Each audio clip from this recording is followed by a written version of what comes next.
San Diego is getting ready to build this mega shelter, or it's proposed 1,000 beds under one roof with a 30-year, 32-year lease with one owner. And the proposed budget for the San Diego mega shelter over the period of time they're quoting is $1 billion.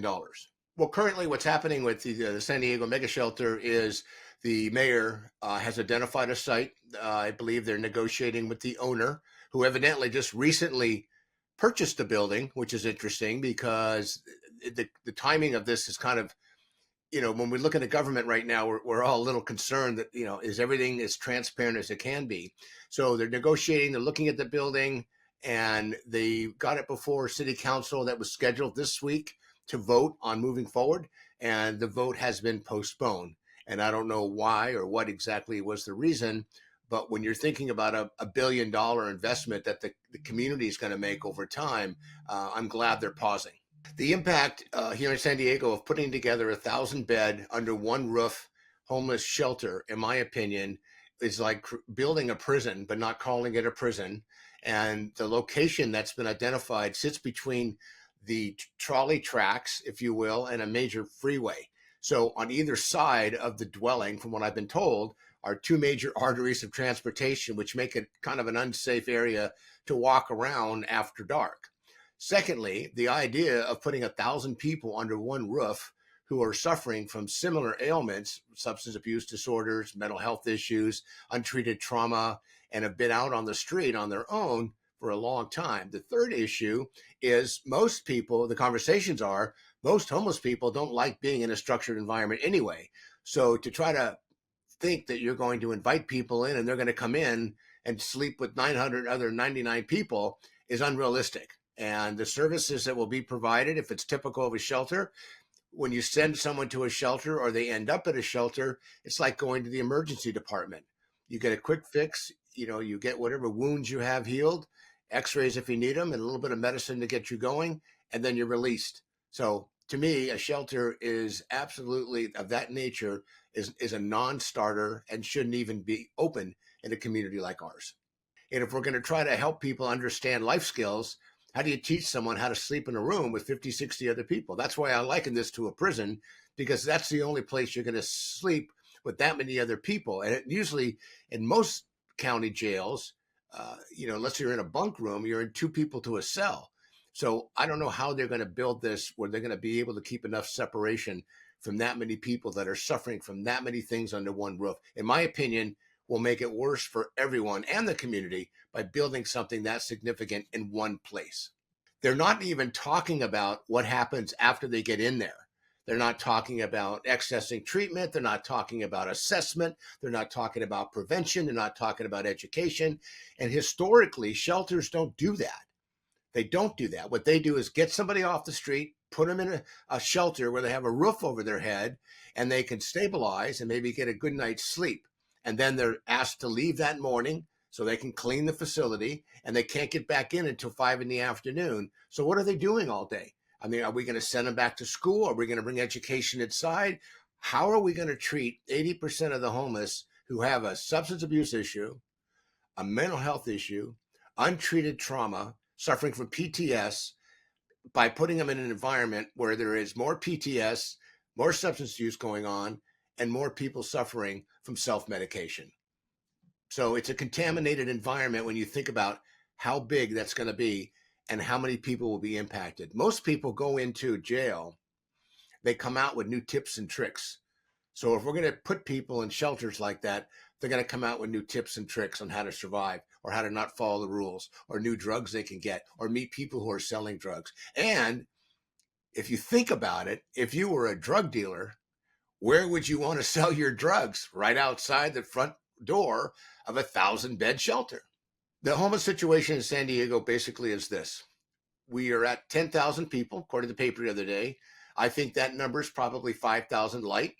The point in time count just took place. I think it was January, February, where volunteers go out and count homeless people. And by the way, I've never met homeless people who stand around waiting to be counted. Hey, count me, count me. So I don't know how accurate that count is. Secondly, we're seeing a larger increased population on a regular basis.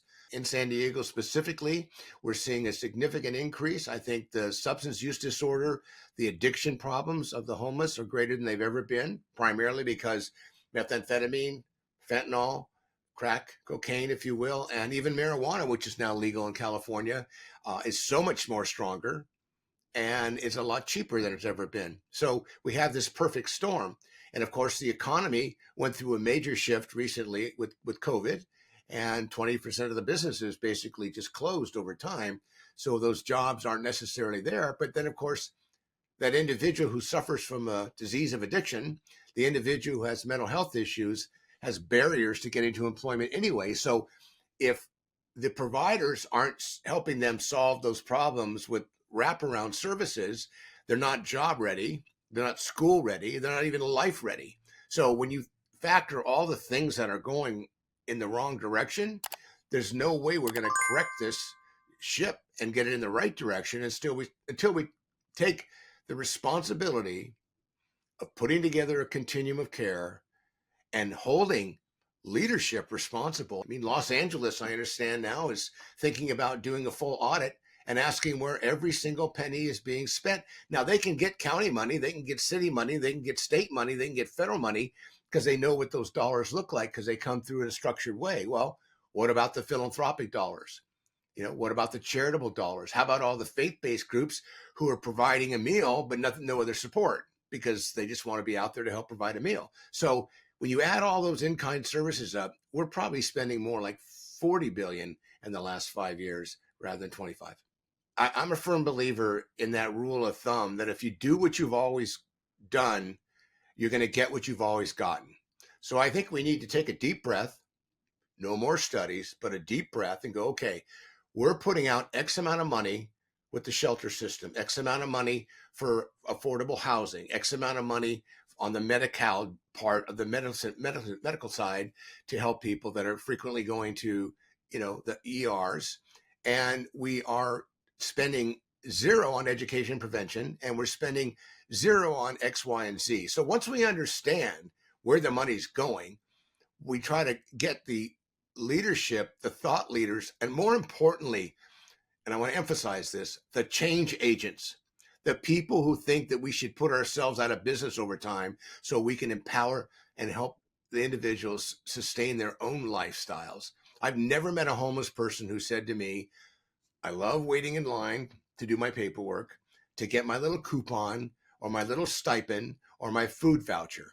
Now, it's a little different with families and children, and I think that's important too. We need to understand that a family with children is different than a single male who might be a veteran or has been in the war, and individual young teenagers who are homeless, and people who are newly homeless, and people who have long-term chronic illnesses. We have to look at those groups differently because their needs are different. One of the key parts of an approach is an individual that we're going to talk to needs to have an individual assigned to them.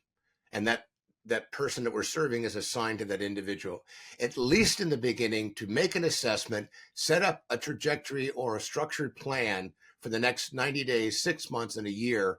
And there's a monitoring mechanism or a check-in mechanism so we can know if that individual is making progress. We can know if we need to intervene. And we can also find out quickly if the person who's providing the service is doing their job.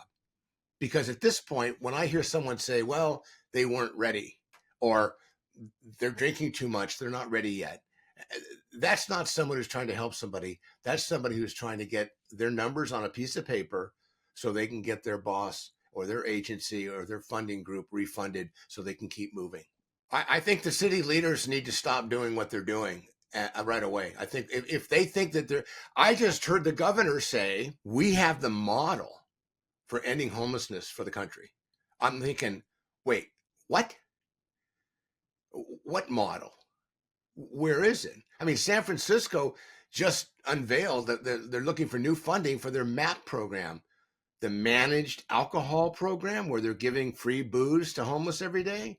Alcohol, vodka, and beer, they're giving it out with the understanding that that's probably going to keep somebody passing out rather than going to the emergency department. So they can say, look, we've slowed down the frequent flyers in the emergency department. What kind of thinking is that? when the question comes, what can the state do better? I don't think anything they're doing right now is working in a continuum. Maybe some things are working in a vacuum, but we're not going to wrest our way out of this. And we're getting ready to modify Prop 47, which I think needs to be modified. You know, the feds are going to be changing marijuana to a Schedule 3 drug, so that the rest for that are going to start to go down. It's a perfect storm, and we're in a state with legalized marijuana, which is okay, if you will, but the marijuana is 90% THC. When I smoked marijuana, it was 9%. So we have to contemporize our thinking, and we have to understand that if we're giving a group $500 million a year, and the outcome is the population they're serving is increasing, we have to take a look at that group and ask ourselves, is this a good investment? There is no business in the world who have the outcomes that our state does with the results of what we're doing with homelessness that would stay in business, period. Why can't we use the same ways to evaluate the data with our business of homelessness serving so we can make appropriate adjustments and tweaks? And if someone's doing a great job, by all means, let's give them more resources. If you haven't checked out CaliforniaInsider.com, we highly recommend you do that now, because we're going to have a lot of news and videos there. And on top of what we have there right now, we are building a really big platform to cover what's happening in California, so you can be informed. We're going to have more shows, more videos from all aspects of life in California.